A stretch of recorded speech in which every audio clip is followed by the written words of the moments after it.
ಎಲ್ಲರಿಗೂ ವಿಜಯದಶಮಿ ಹಬ್ಬದ ಹಾರ್ದಿಕ ಶುಭಾಶಯಗಳು. ನಮ್ಮ ಐತಿಹಾಸಿಕ ಪ್ರಸಿದ್ಧ ಬನವಾಸಿಯಲ್ಲಿ ಅನಾದಿ ಕಾಲದಿಂದ ತುಂಬಾ ಅದ್ದೂರಿಯಾಗಿ ದಸರಾ ಉತ್ಸವವನ್ನು ಆಚರಿಸಿಕೊಂಡು ಬರ್ತಾ ಇದ್ದಾರೆ. ಇಲ್ಲಿ ಶ್ರೀ ಮಧುಕೇಶ್ವರ ದೇವರು ಬೆಳ್ಳಿ ಲಾಲಕಿ ಮೇಲೆ ತನ್ನ ಪರಿವಾರ ಸಮೇತವಾಗಿ ವಿರಾಜಮಾನಾಗಿ ಬನ್ನಿ ಮಂಟಪಕ್ಕೆ ಕಡಗೋಡು ಗ್ರಾಮಕ್ಕೆ ಬರ್ತಾನೆ. ದೇವರು ಹೊರಡುವಾಗ ನಮ್ಮ ಮನೆಯ ಮುಂದೆ ಹೋಗೋದ್ರಿಂದ ನಾವೆಲ್ಲರೂ ದೇವರಿಗೆ ಹಣ್ಣುಕಾಯಿ ಮಾಡಿಸುವ ಪದ್ಧತಿ ಇಲ್ಲಿ ಇದೆ. ಅವತ್ತು ಕಡಗೋಡು ಗ್ರಾಮಕ್ಕೆ ಹೀಗೆ ನಾವು ಜನರು ಸಮಸ್ತ ಗ್ರಾಮಸ್ಥರೆಲ್ಲ ಸೇವೆ ಮಾಡಿದ್ದಾರೆ.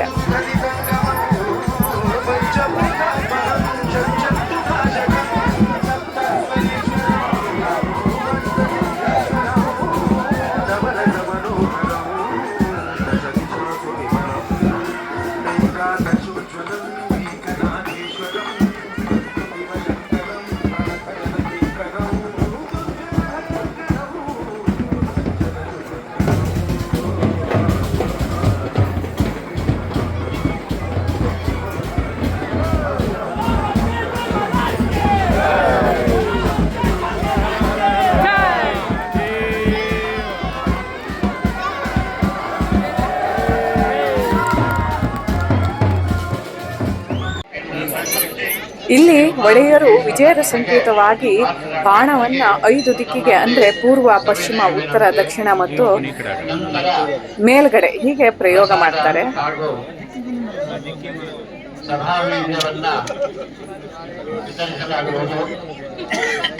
ಪ್ರತಿಯೊಬ್ಬರಿಗೂ ಹೊನ್ನುಗಂಟನ್ನ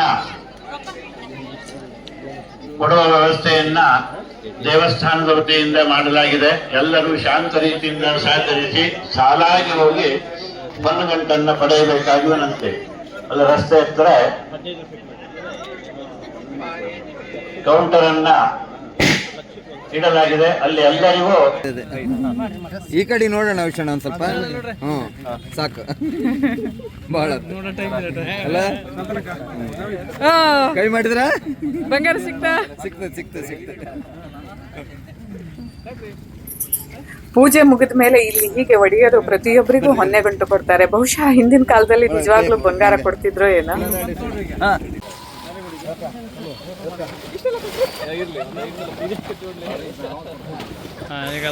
ಇವಾಗ ಹೀಗೆ ನಮ್ಮ ಜೀವನದಲ್ಲಿ ಭಗವಂತ ಐಶ್ವರ್ಯ ಸಂಪತ್ತು ಕರುಣಿಸಲಿ ಅಂತ ಒಡೆಯರು ಹೀಗೆ ಎಲ್ಲರಿಗೂ ಹೊನ್ನೆಗಂಟು ಕೊಡ್ತಾರೆ.